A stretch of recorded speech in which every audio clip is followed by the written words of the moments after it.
A high schooler young lady named Marie, who is having breathing troubles, is being snuggled by a lady in the secondary lounge of a vehicle and being hurried to a medical clinic by a male driver. Subsequent to getting down at the clinic and keeping in mind that conveying the young lady inside, the man cautions the lady, saying nothing but silence. Then, we see a family eating at a table. Don and his better half Renee is bringing up two girls, Amy and Sarah. Sarah is defiant and escapes to move at a huge fire with her cruiser-riding sweetheart. He goes by Chris, and he likewise plays the guitar. He sings Sarah a tune and tells her that he cherishes her. At the point when Sarah returns home the following morning, Don is pissed and shouts at his little girl. He says as long as she resides in his home, she will observe his guidelines. Sarah makes arrangements with Amy and Renee to move out all alone when she becomes 18. Don hears the discussion and prepares his reinforced hideout in the storm cellar. He intends to lock his girl inside so she can't leave him. While Renee is out shopping, Don requests that Sarah assists him with moving stuff in the storm cellar. Then, at that point, he secures her and soundproofs the room. She is in a real sense caught in a reinforced hideout and has no chance to get out. The receptacle is loaded with clothing. We get a day counter. This is day one of many, many more to come. Sarah is living like a confined creature. The keypad has 3 attempts prior to closing down the air course. Sarah utilizes pots to pee in and makes a move to shout for help and battle to be liberated. Don tells her that she will procure her honors and is being rebuffed for her way of behaving. Then he assaults his own little girl. Renee thinks her little girl has taken off and calls the police. Don and Renee talks with the police, who thinks Sarah is a runaway and there isn't a lot they can do on the grounds that she is 18.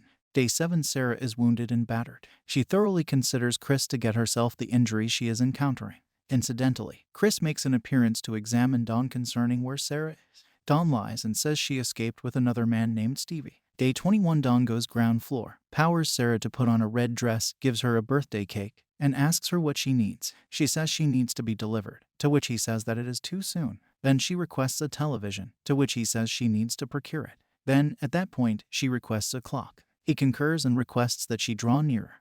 Day 38, the following opportunity he descends. She is prepared and goes after him with a shoddy weapon.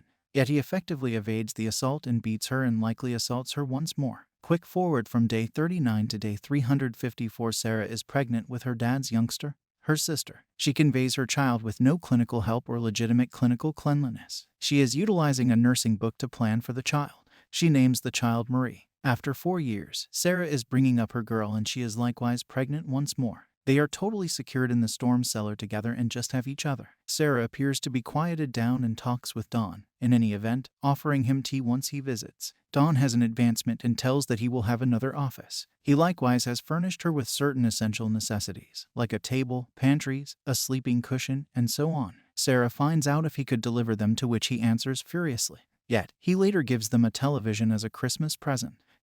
Year 7, Sarah has brought forth a child and all are living in the storm cellar. The little girl Marie is by all accounts wiped out and Dawn gives a few pills. However, Sarah says they are not so much for youngsters and doesn't have the foggiest idea what the measurements would be. She requests Marie needs a specialist, yet Dawn simply leaves. Chris actually is searching for Sarah and shares with Amy the falsehoods he heard from Dawn about Sarah eloping with Stevie. Amy concedes that her dad has been harmful to her mom and figures that Dawn did something to her sister. Then, at that point, she goes up against Dawn and blames him for following through with something. Renee needs to go to a confidential specialist, which sets Dawn off. They contend and Dawn drops his cellar keys. Amy gets them and noses about the cellar, just to be gotten by a forceful Dawn. Sarah has her third child and persuades Dawn to leave the child on the doorstep with a note from her requesting to deal with her infant.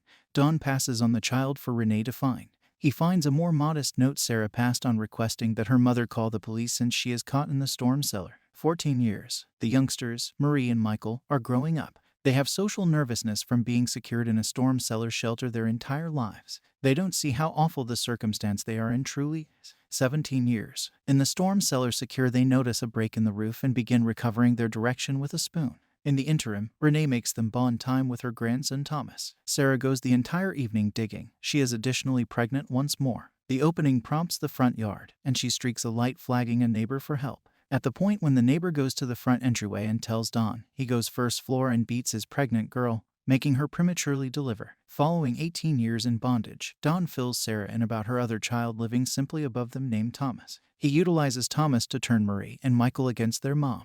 They request to be let out, and Sarah can't take it. She blows a gasket and implodes on the floor, crying. She thinks about her boyfriend Christopher, and the affection he showed her. Sarah comes clean with her kids about Dawn. The children naturally are overpowered. Marie is asthmatic and experiences difficulty breathing because of the restricted air supply in the cellar. 19 years. Dawn boils down to the storm cellar and has a contention with Sarah about apportioning food. Michael flies off the handle and attempts to pound Dawn.